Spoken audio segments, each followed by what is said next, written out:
We're going to have a UFC fight. We're going to have a UFC fight. Think of this, on the grounds of the White House. It's the Fight Disciples live at Freedom 250.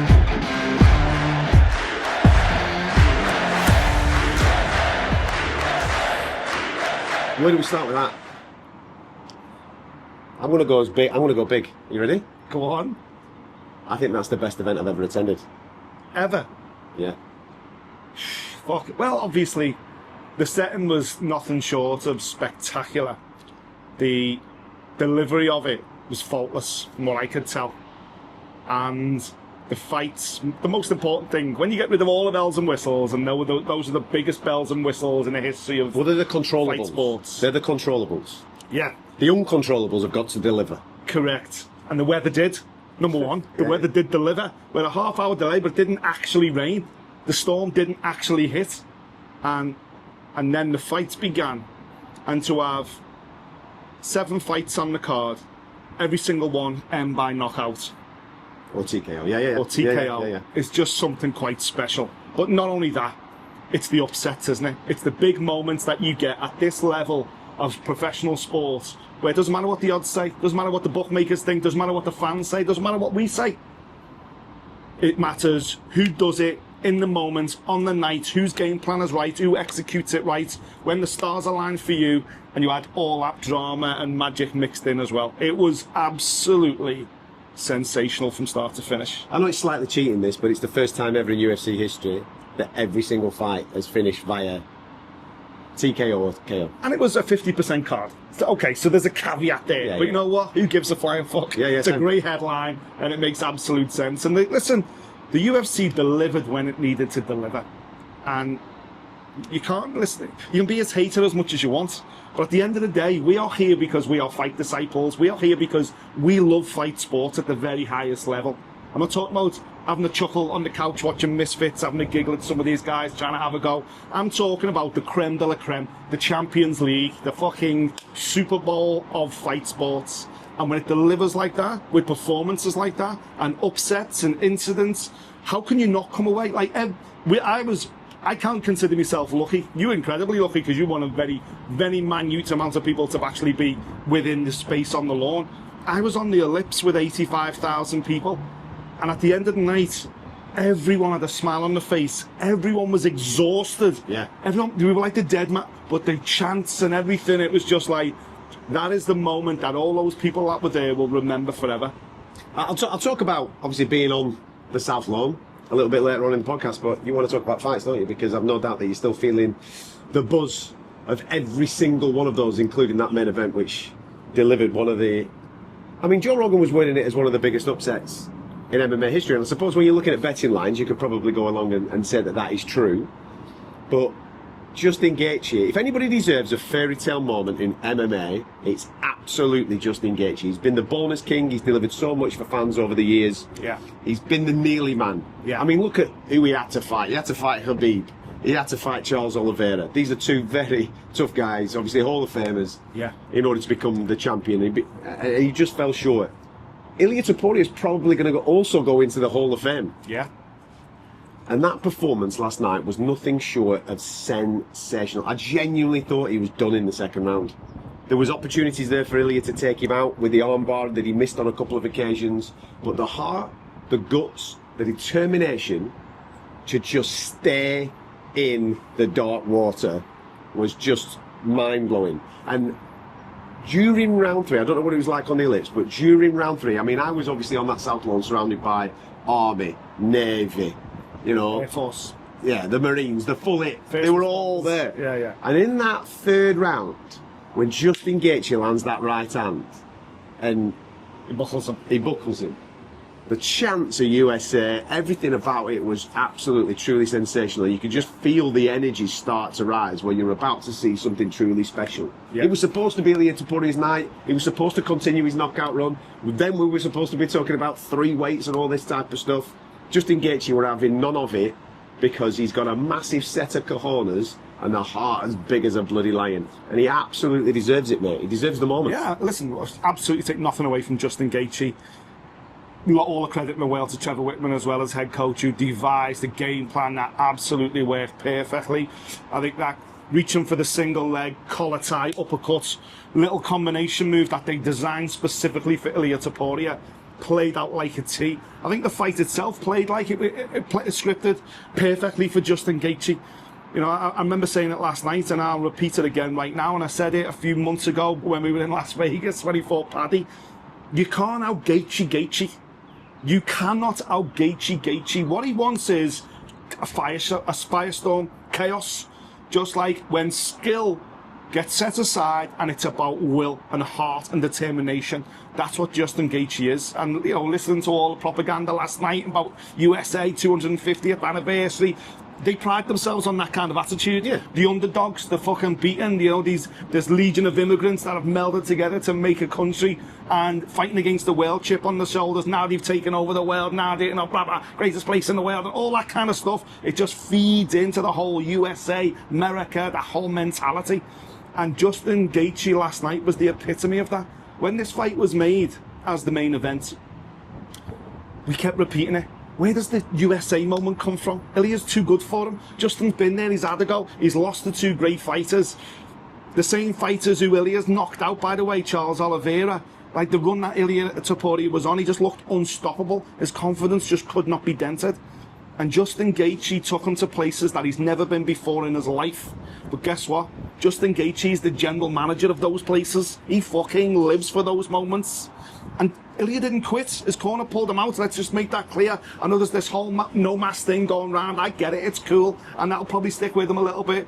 But Ilia His brother pulled him out. Alexander pulled him out. He said to Mark Goddard, fight ends here. No, finished. That's where the confusion comes from, because Yes. obviously on commentary they've heard We we want finished the the finish. fight. You've got to Yeah. understand, English is not their first language. Correct. 100% Alexander Topuria Yes. pulled his brother out of Correct, that he fight. did. And he was right to do so. Yes, he was. He was right to do so. You want to see a bit of compassion. His job is to protect his fighter. His fighter had two smashed up orbitals. Yeah. His nose were all over the place. He couldn't see. Couldn't see. It was obvious in the fight that he couldn't see what was coming his way. Gaethje smashed him up in rounds 3 and rounds number 4. He was absolutely brilliant. It was the right call from the corner. Yeah, I actually think Elliot had a half-decent round in round 4, but by then the fight had changed. Like, so you had the story of the fight where Gaethje was getting that jab off early on and starting to hurt Elliot, and whoop, a couple of those uppercuts, cut the eye in the first round. Gaethje, for me, takes the first round, but Topuria goes back, he's all marked up, but Gaethje's sucking in there because he's fighting at a level, you know, it reminded me a little bit of like Usyk Bellew or the Lomachenko, where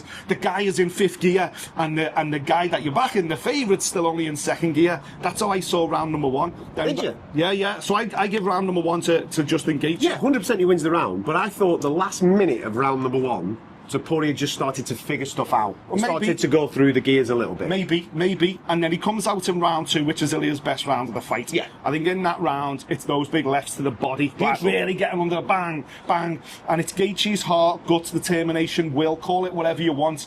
I actually think that Justin Gaethje, if that fight's at in Las Vegas at the T-Mobile or anywhere else in the world, maybe if it isn't the 250th anniversary of America, all that stuff, I think in that moment, Justin Gaethje at this stage in his life, maybe just goes, maybe just hasn't got it no more, maybe does just wilt. It's Gaethje. I just think because of the moments, it just kept him in the fight. And when his son come right at the end of that round with the big body shot, and he kind of crumpled, and Ilya kind of went for a Darce choke, and he was too wet, he scrambled out of it. Ilya made a mistake in that moment to try and finish the fight, but he almost emptied the gas tank with those big body shots. So when he came out in round number 3, you're like, oh, Gaethje's in trouble now. But in fact, Ilya had almost punched himself out in round number 2. Yeah. And Gaethje was like, right, I'm in the zone now. And from that moment on, even though I say Ilya had a half-decent 4th round, from that moment on, I don't think Ilia Topuria truly hurt Justin Gaethje one more time. After round number 2, I don't think he truly hurt him. Because now, guess what? You've got the fucking Walking Dead version of Justin Gaethje. You've got the zombie Gaethje. You've got that fucking crazy bit of tism about him mentality Gaethje, where it doesn't matter what you're hitting with now in 4-5, mate, he is just going to walk you down, walk through your best shots, and crack you with right hands. And that's what he did. And he just beat him from pillar to post. And every time he hit Topuria then, there was a reaction. The legs would go, the eyes would go. Yes, there was a dodgy thumb in there and all that, but this was fight game, shit happens. He beat the brakes off a guy that had never been Never been defeated before, never been hurt like that before, and he took him to a place that he just didn't know what to do in. The thing is now, right, you've just talked about where he is in his career, this massive line to get to this particular point. The ideal fairy tale ending, if you were writing a Hollywood script, would be Justin Gaethje, right off into the sunshine, Yeah. call it time. It is, and this is no disrespect to him, it's never going to get better than that No, for it isn't. anybody. To do what he did in that moment against that guy at the White House in front of the President of the United States of America and all those fans, it is never going to get better than that. No. However, I'm greedy. I love you, Justin Gaethje. I want you to crack on, man, because you're absolute guaranteed entertainment. Plus, you're the champion of the world now. The Quan, man. This is where you get paid. Correct, and I completely agree from that perspective, but that will never be topped. No, it won't. That was arguably the greatest victory in the history of the UFC because of the moment, because of who he was, the underdog, USA, to get the USA victory, to end the night with the Star-Spangled Banner held in the air, and that I am a real American pumping out and all that. That is the script that the UFC dreamed of, and it was Gaethje that delivered on it. If Gaethje wants to walk away in the sunset now, just give him a fucking salary for the rest of his life and let him do whatever he wants for the rest of his life. He has absolutely cracked the game. He was phenomenal. Like, there's no other way to go about it. He was phenomenal. It will never be topped. The backflip off the fence when he's at the end, someone better have shot that with the White House in the background, and that forevermore becomes, you know, just a truly iconic moment in the history of this sport. He can't tap it. He can't top it. He will know that. But as you say, This is where you get paid. when you get to the top of the tree, that's when the serious money comes in. So, Sarukian's that. But you know what? I don't even want to talk about what comes next. You've just got to celebrate what he did last night.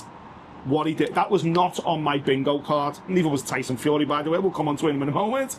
But that was not on my bingo card. Busting, battering, bloodying, breaking Ilia Topuria. Yeah. Fuck me. Mega. Ilia Topuria fought the wrong fight.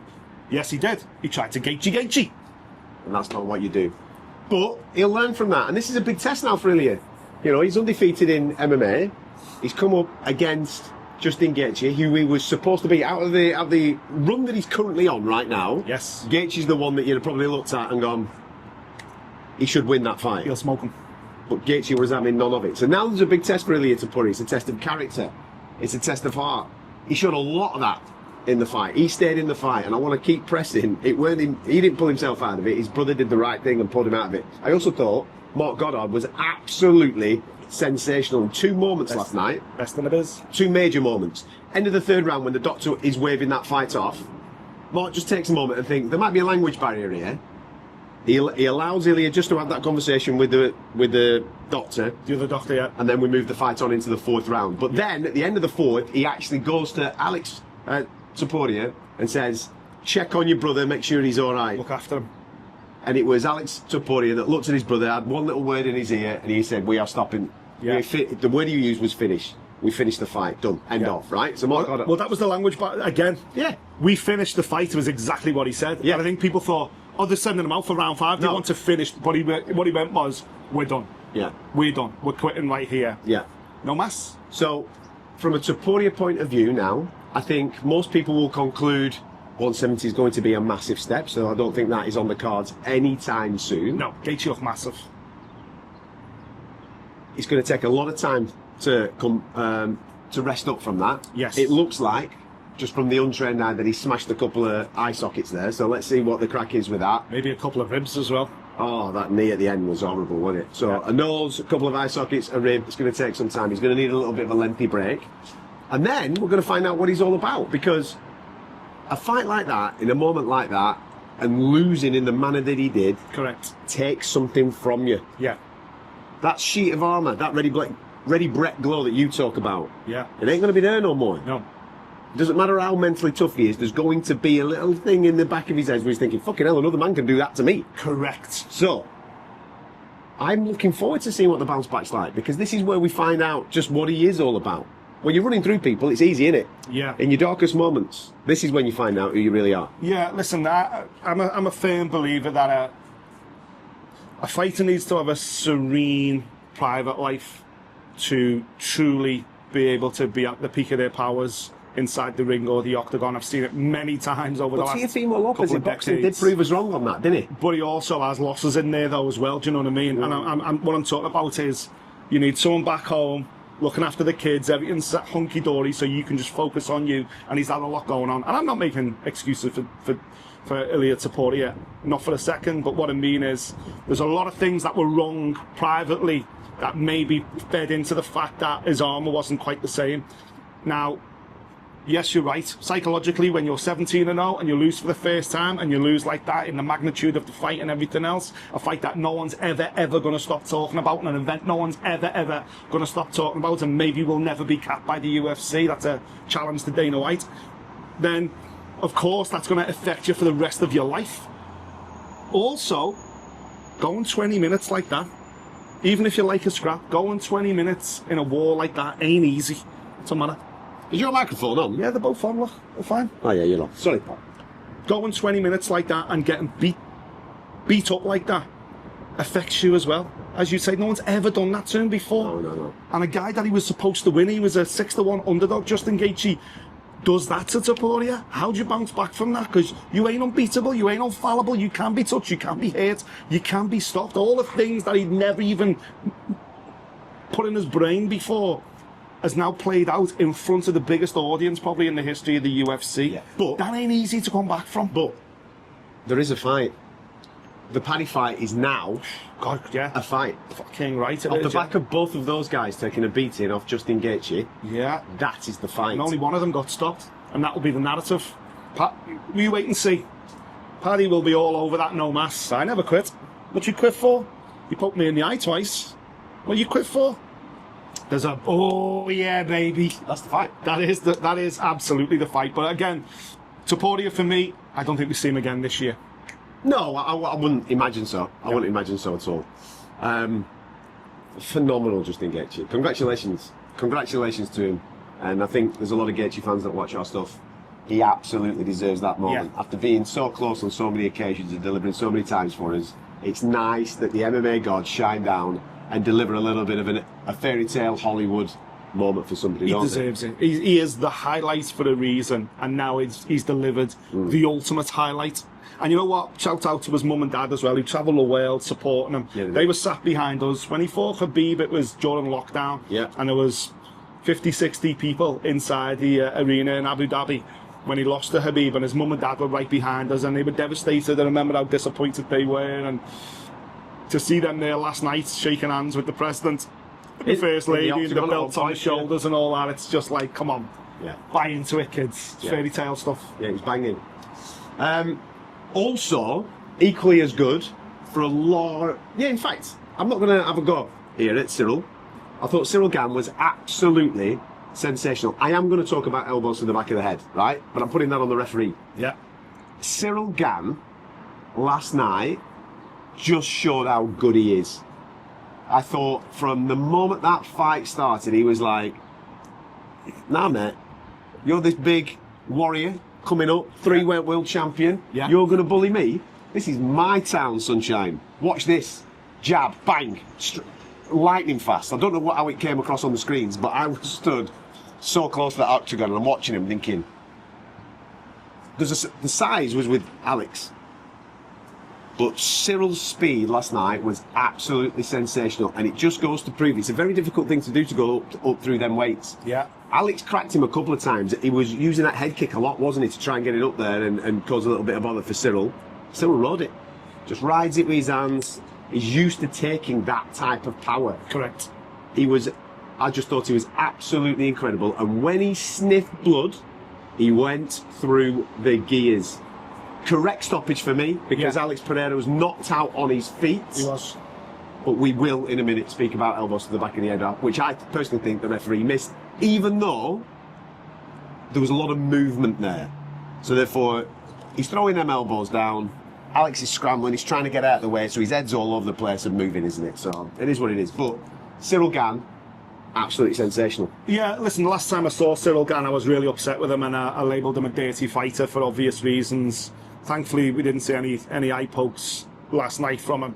I'll be honest, I wasn't overly upset about any elbows to the back Well, of the the ref head. missed it. It's nothing to do with him. The I ref missed it. didn't think it was a massive point personally. I just thought I was just so impressed with him. Alex did Alex. You know, he's big, he's stoic, he walks you down, he's patient, he's not afraid to be hit, but he's waiting for a trigger moment where he can step in and counter you and catch you and then hurt you. The point is, you're right, it's all about speed. He's gone up through these weight divisions, he's gone up to heavyweight, and he looked phenomenal. He was heavier than Cyril Gane, but in terms of speed, he was just nowhere near Cyril Gane, just couldn't touch him. And Cyril Gane is a full-on, you know, he's this new generation of heavyweight. There's Cyril, there's Tom. They move so differently, they move so well. And I just thought that once the fight started and Cyril started landing, your brain went, well, obviously. Because I think... I picked him. I know. I think I did as well. I think both... Did you change your mind? No, I did, yeah. Because I think both of them are a case of... Both fights, both title fights here, both main and co. Your head told you one thing, your heart told you another. My head was saying Gane, my heart was saying Alex for the moment. Likewise, my head was saying Ilya, my heart was saying GAETHJE for the moment. And obviously we got one of each in there. But once the fight started, the difference was, once GAETHJE started hitting Ilya with right hand, you thought, oh my God, this could be on. Whereas once Gane started, you went, well, obviously, the dude ain't big enough, naturally big enough, thick enough, fast enough. This is why speed, I thought he was big enough. This is why moving through the weight divisions in such a short space of time gives you such a massive disadvantage. You know what I mean? Cormier went from light heavy to heavyweight and all that stuff. Cormier was always a heavyweight, fighting to be a light heavyweight because of his mate was the heavyweight champion. Whereas John Jones, even though we all criticised him for being out forever and, you know, maybe he waited for the right opponents, he took for 4 or 5 years to grow into the heavyweight fully, to feel fully immersed as a heavyweight. So it was just a stark reminder why there's a weight divisions in this sport and how difficult it is to move through them in both cases that last night. The difficult thing is now, obviously we all want to get excited about the rematch between Cyril and Tom because that is the fight. There's no doubt about that. It's just a case of getting Tom fit and hopefully he gets some good news soon so he can start to train and he can start to go through the processes of getting into sparring and starting to feel what it's like again to do a bit of hand-to-hand combat, and then we can get a fight booked. Hopefully that is like October time, November time, because you just need that clarification in this division because it's the fight, man. Well, it's the only fight, and that's the saving grace here. That's from a Tom Aspinall British MMA point of view. Thank goodness Cyril Gane won, because there is only one narrative, there is only one direction. Whereas I truly think the Go fight would have overtaken everything, and Tom would have found himself sidelines. There's nothing else the UFC can do is rematch Tom Aspinall with Cyril Gane. But you're right, Tom isn't even in the place where he's sparring yet. And as daft as this sounds, Tom needs to take an iron sparring, a thumb in the iron sparring, an accidental fucking, oh, crate, he put me... I'm good. That needs to happen in sparring before he gets back in with Cyril Gane. He needs to know that he's got 100% belief that his eyes are going to be fine, even if he gets poked in the eye again. Because, you know, anyone can take a thumb in the eye from a punch during a fight, and that's not a foul. And if that happens and Tom's not got confidence in his eye, then he won't be the same fighter. So I think we're potentially still a long way off. I'd love to imagine that Abu Dhabi in October, which I've been saying since the start of the year, could be a realistic ambition. Cyril said last night, let's do it in Paris in September. I don't think that's happening, obviously. It's a numbered card. Abu Dhabi in October could be legit. But again, I'm guessing here because I don't know where Tom is on the comeback trail. I just wish Eddie had shut up and just get it so we can just get this thing back on track. With all due respect to Eddie, stop banging this drum. We need him back inside the octagon, because there is a genuine super fight for Tom Aspinall right in front of us right now, and it's Cyril Gane too. 100%. Sean O'Malley's back. The Sugar Show. First knockout since he beat Aljamain Sterling to become champion. He's obviously had a couple of defeats in there. He's had a couple of decision victories. He hasn't looked his full self until maybe the third round against Song Yadong. He started to flow again. You started to see the old Sugar Show. And he was absolutely on point against Eamon Zahabi. Listen, Eamon Zahabi's a good fighter.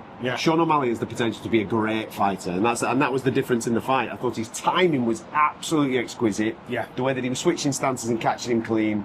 It was only a matter of time for me before that came. 100%. And he switched into southpaw, long left hand, Zahabi felt it, and the finishing shot, mate, was just naughty, weren't it? Ran in, waited for him to get up. As he's coming up, times it beautifully, and then the celebration again. Iconic moments, absolutely he delivered iconic it. moments. He delivered it. He said all week he was going to do that. He said, I'm going to knock him out and I'm going to salute to the troops. And the way he did it, like Zahabi's nice and busy in the first round, throwing loads of leg kicks, and you know, Sean's changing stances and the commentary, oh, he's chewing up them legs, shows him. I don't think he did. I think Sean was just choosing, right, I'll go southpaw, I'll have a look here, okay, back to orthodox, and Sean's looking to pick his shot, taking his time, being patient. For me, it was vintage Sean O'Malley. He's gone back, I love the way he's gone back to his old music. He's gone back to the old me, do you know what I mean? It's like, right, he had this weird crisis of personality, didn't he, after he lost the belt, and was changing his music and didn't dye his hair and did this and did that. Whereas now, no man, you are the Sugar Show.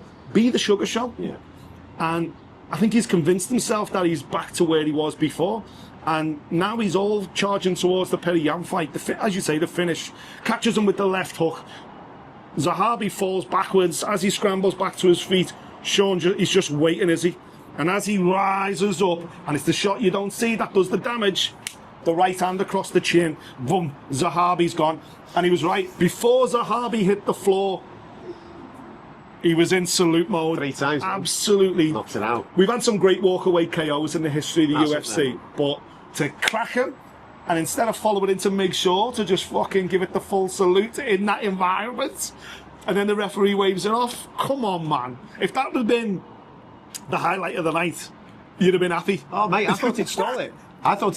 And then obviously you get Cyril and just engage to top it. Every fight just topped every It did, one yeah. after the other. Bang, bang, bang, bang, bang. It was absolutely awesome. Does he get the title shot? Yes. Does he? Yes. Because there's a narrative with him and Petr Yan. And I think Well, he there's a is... narrative with Merab and Petr Yan. Yeah, but listen. Umar's not had his crack yet. Listen. Okay. We live in a sport that is viral moments. Sorry, Umar has had his crack. Yes. Merab did it. We live in a sport that is built on viral moments. We live in a sport where the UFC is trying to unearth superstars. When Sean O'Malley won last night, he came back to the ellipse in front of those 85,000 fans. Yeah, I saw that. And he had them absolutely out the palm of his hands. He is a superstar. With all due respect to Merab, with all due respect to Umar, great guys, great fighters, absolutely technically brilliant.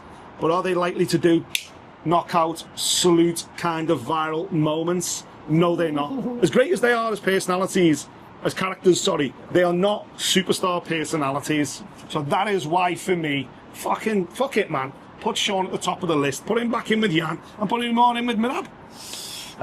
Josh Hockett. Look, more hate him, mate. He delivered. He delivered in the fight.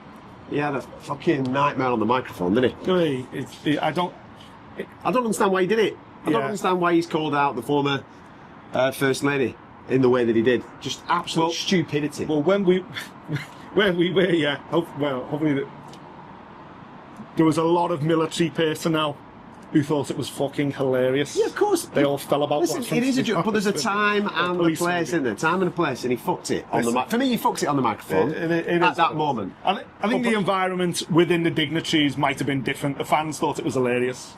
Yeah, 85,000 people. Mate, no. Everybody thought it was hilarious around me, but I'm like, mate, not tonight.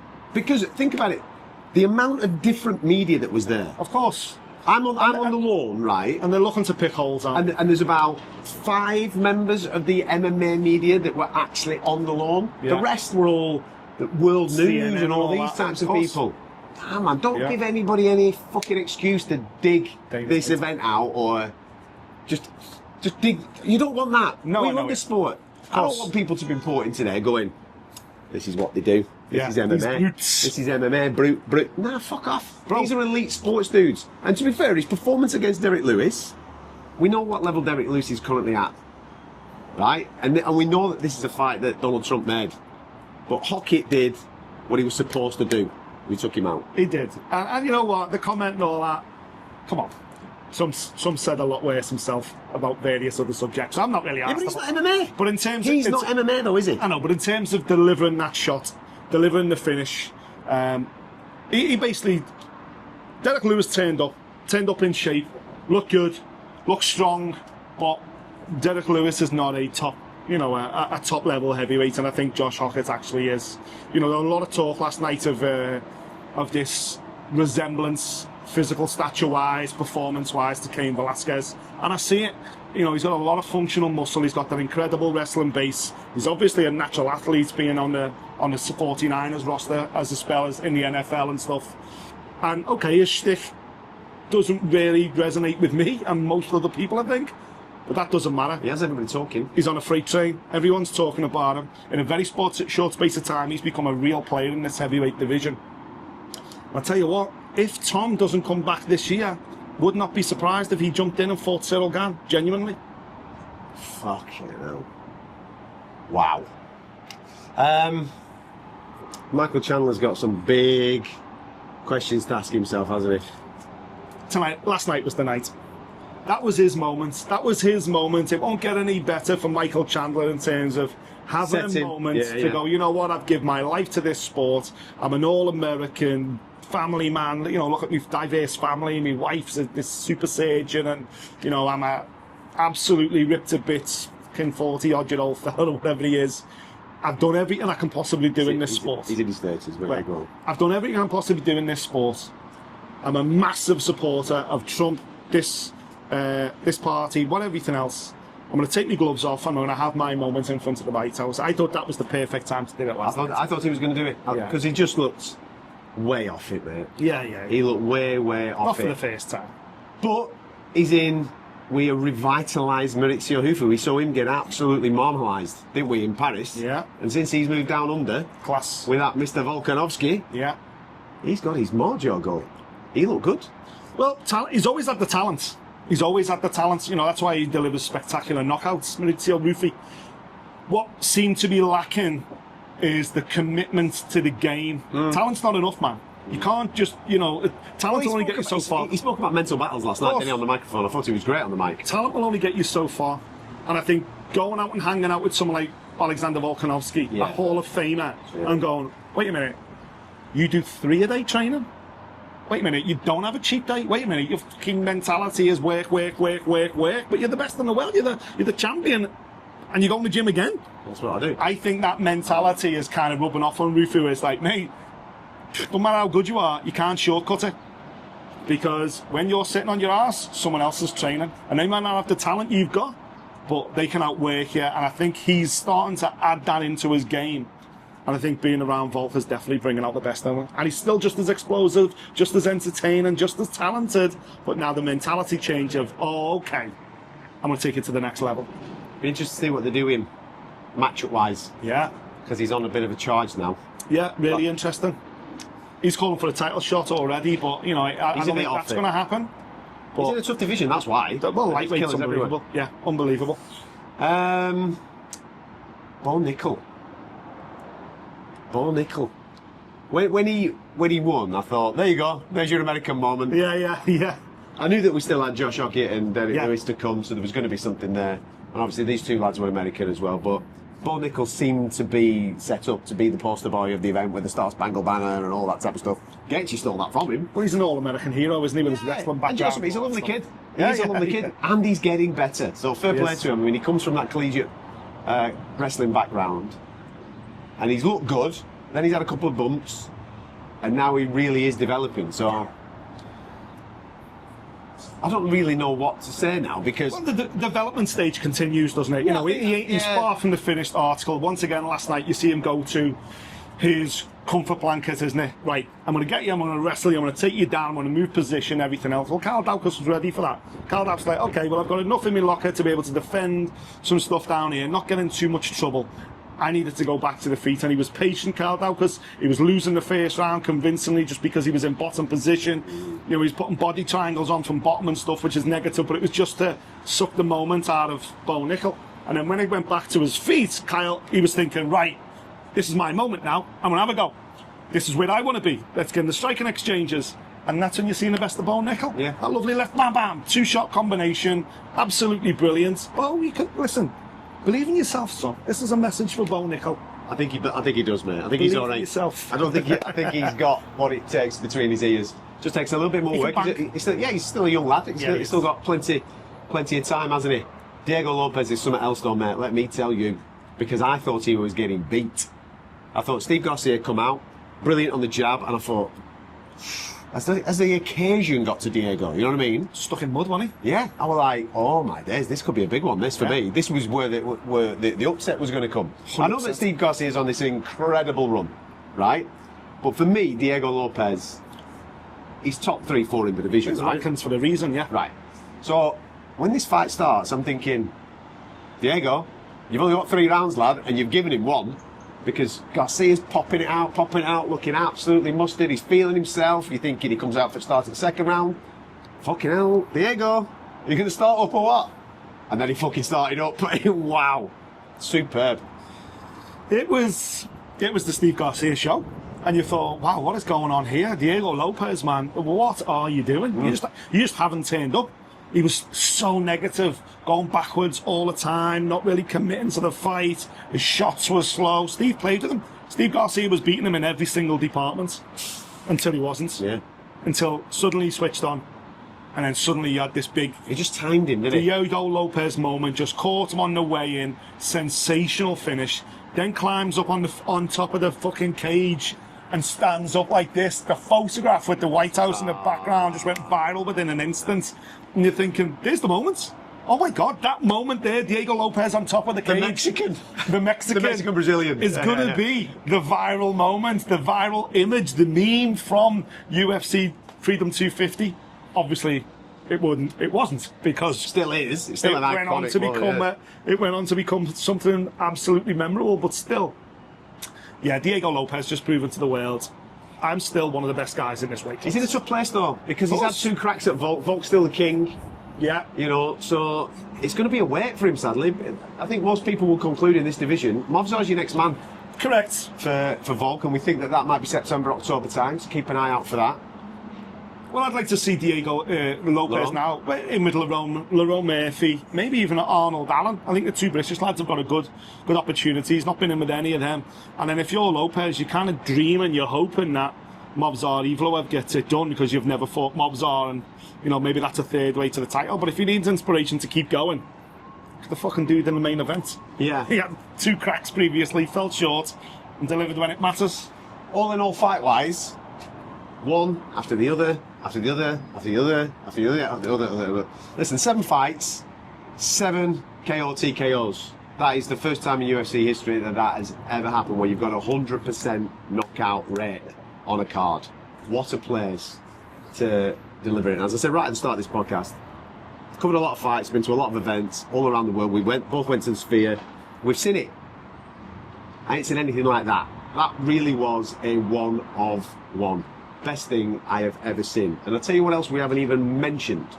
1, a marriage proposal from Maurizio Hufi. Yeah. Absolutely out. She said yes, by the way. Yeah, she did. Well, she said yes. Just give him a thumbs up. Yeah. So, Maurizio Hufi, congratulations to you. So we've got a marriage proposal in there as well. And then, halfway through the event, he starts playing American Pie. And I'm thinking, oh, that's nice, you know what I mean? They're all going to have a bit of a sing-song. Then a bit of AC/DC kicks in. I went, that sounds a bit like Tyson Fury's tunes, that. It was so WWE. It was. It was incredible. The whole place actually erupted. Of course. Well, I couldn't get my words out, because I'm like, why is Tyson getting his own walkout? Why is Tyson here? What's going on? Why is Tyson Fury walking out at the White House with his own music? Wait a minute, Tyson Fury's not even allowed in America. What? Dana said he's promoting Fury, AJ. No. Oh, fucking yes. The realization then sinks in that, Tyson Fury is partnering with Dana White. And that is why Dana White so convincingly said, I'm promoting it. Because now, he's in the corner of 50% of the conversation. So I don't know what's in Eddie Hearn's contract with Turkey about people not being involved in the promotion. But maybe the contract needs a little bit of Tipex, lads, because listen, Tyson's getting represented by the head of Zuffa Boxing. With all due respect, contracts in this day and age in boxing, with Turkey Al Sheikh, Sella and Saudi Arabia running the game, are kind of irrelevant.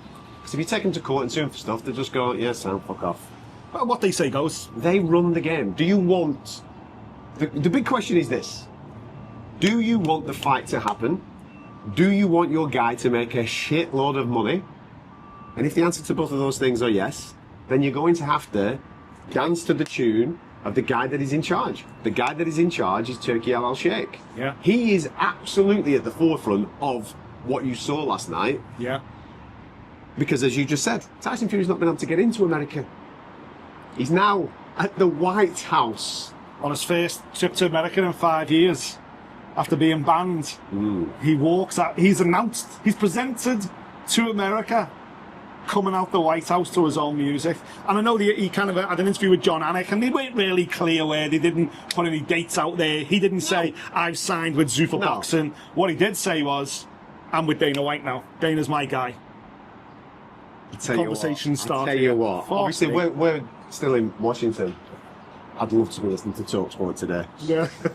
I would Fly on the wall. love to be listening to TalkSport Yeah, today. be interesting to see what Uncle Frank's take on it. Obviously, Frank Warren hasn't had any involvement in Tyson's US commitments so far. Anyway, that was Well, Top he did- Rank, wasn't it? Yeah, but he Really, did- Bob Arum yeah. was. You know, obviously Frank's still got. I believe might still have an association with Tyson. But even when Tyson was fighting Wilder and stuff, it was like Top Rank were his US guys and Frank was his UK guy and whatever else. And maybe that's the only bit that's changed. But still, If I'm honest, I don't give a shit. no, I couldn't give a flying fuck. No, as long as we Shit. get the fight. Just get the fight on. I don't care Yeah. who promotes it, I don't care who's stood in the middle of pictures. But it's absolutely put the cat amongst the pigeons, and I know that a lot of people will be absolutely lapping Yeah. that up. Oh, last night when I did a quick reaction on Instagram, I was just like mind blown. Because I knew he was there. Bisping had put a picture out saying, Yeah. look at those two Who's Lancastrian lads in the White House. Terence Crawford was there. So I was just like, oh wow, bloody hell. Tyson is amongst the stars, like Usyk. I wonder if they're going to sit next to each other that day. And then I was like, wow, Tyson's gone into America. That's cool. Now I know the biggest story. The biggest story is, you want to come and play in the biggest playground in the world, the most lucrative sports playground in the world? We can make that happen for you again, son. Because my mate's over there, whose 80th birthday it is today, we'll just go, yeah, chick, let him in, let's go. And Tyson's obviously seen the appeal of that, and also understands that boxing's changing, man. Boxing is changing. Turkey might still be the power broker, but don't forget who Turkey is backing financially. Yeah. Crazy night. It was a crazy night. Quick one on the actual White House. Oh shit, yeah. Because of it's just mind blowing, mate, that they've actually done this on the White House. And I felt for large percentages of last night and all this week, we've just been on a movie set. Yeah. Like I was in House of Cards or something like that, just walking in. Just some place that White House, you know. Some fucking guy. I know, I was there myself early in the week, I just didn't get to go inside. So yesterday, very, very long day. I had to set off at 2 o'clock in the afternoon from here, didn't I? To get up to White House for a 3 o'clock check-in. First fight. What time did it go? 9 o'clock? It was scheduled for 8. Lots of conversations about weather. What happened with the weather? Did you see what happened with the weather? Yeah, we rolled past. Yeah, but what Didn't actually hit. happened, the storm, the eye of the storm was heading towards the White House, and about an hour before it was due to hit, it split into two and went right round the sides of the White House and cracked on the other side. You think you can't control the weather? Come on, lads. Absolutely Come on insane. Hence going at 9 o'clock, and that whole process was just a mad rush, because you get in at 3:30 into the actual White House. They allow you to go and see certain areas of it, so they'll show you a little bit of a ring walk, they'll show you a little bit of it. Thinking, fucking hell, this is mega, man, this is amazing. And then you go into the press room, and then that's it. Don't go anywhere. So I watched Netherlands versus Japan in World Cup yesterday in the press room. Bit of something to eat. Obviously, shitloads of selfies, buzzing that you're actually on this mad once in a lifetime thing. Constantly talking to the press, like when we're going, we're waiting, and then all of a sudden it just went like that. It was so fast. Yeah. We're going. Yeah, so a couple of people that we know that are top officials within the UFC came into the press room and they said, "Are you all ready to go?" And we're like, "We've been ready to go for 5 hours, man. We're pumped." Said, "Pack your bags up. You're going to get the call in a minute." And then loudspeaker in the press room, American voice comes over and said, "UFC press, world press, bum, bum, bum, bum, bum, bum, bum. Please exit the press room via such and such a door." and then you go out of the door into like a holding space, and then we came through the ring walk. Yeah. So how everybody was coming in last night. Through the Oval Office. So we were waiting, and then it was literally, don't stop, don't fuck about in here. March. Don't mess about. The minute this door opens, you fucking go, right? Right, boss, I'm ready to rock and roll. Exactly. And then you go through, and you see all military guys, as in the proper pomp and ceremony gear. Do you know, flag bearers that came out and all that type of stuff. It was just, so I'm like this, like a fucking kid in a sweet shop trying to grab everything, but nah. Bang, straight through, and then you were there the other day with me, but as that arena opens up, jeez, man, the energy. But everybody was doing it, everybody was coming through at the same time, so media were going through, all the VIPs, massive politicians. It was just wild. Like you're walking past these people, you're thinking, that's such and such off CNN, yeah. you go, and then there's dudes behind you going, keep moving, like that. And then they didn't know what section we were in. So I'm fucking cage side, mate. I'm just sat here like this going, I'm going nowhere. Do you want me to pop my ass down here? And they went, no, up there. So they take us up to this, they had 2 tiers. So the second tier was like a press ledge there. Bang, in you go. Fucking awesome. And it was just like, this is absolutely batshit crazy that this is going off there, man. The flyover, mate, was incredible. Mate, yeah. It was, yeah. It was incredible. The timing of everything was incredible, you know, Pacing. it just looked unbelievable. Like, and I thought the military band that did all the covers were absolutely unbelievable as well. Like the Ilya Taporia walkouts, and even Justin GAETHJE as well, the guy on the guitar, just the military guy singing that song, doing that cover. Absolutely special. Listen, I know you didn't, but don't take it for granted, man. Because I was in the Fighter Hotel with the MMA media originally, and then I thought, I'm not watching a hotel, I'm going to the Ellipse, I'm going to party with all the fans. But in there, I'm talking people that cover UFC every single week, week in, week out. Brett Okamoto from ESPN, like all these, there must have been 50 or 60 media in there, and at least 20-30% of them are mate Aaron from Canada.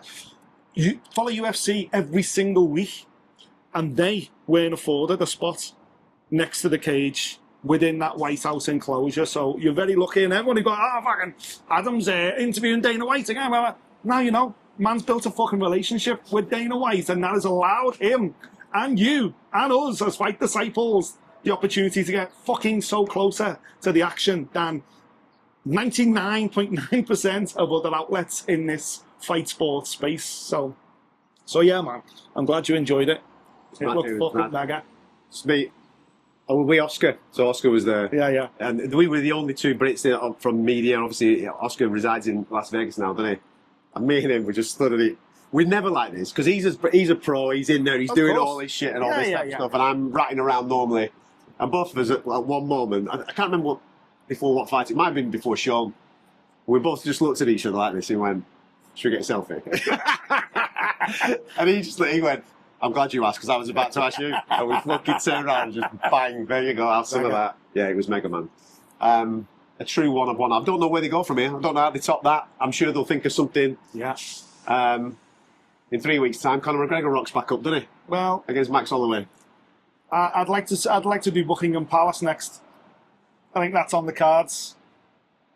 Let's do Buckingham Palace, shall we? Oh, did you see Tyson Fury's app, by the way? Yeah, oh God, yeah. Donald Trump for Prime Minister. Fuck's sake. Stop bringing the politics into this thing. Impossible. I know. Impossible. Just done a gig at the White House, haven't we? Impossible. By the way, we're stood on the balcony of our Airbnb. You might be able to see the Pentagon. Step to the side, mate. Step to the side. That's the Pentagon. Literally right there. There you go. Thanks for tuning in. We'll catch you next time. Fight Disciples.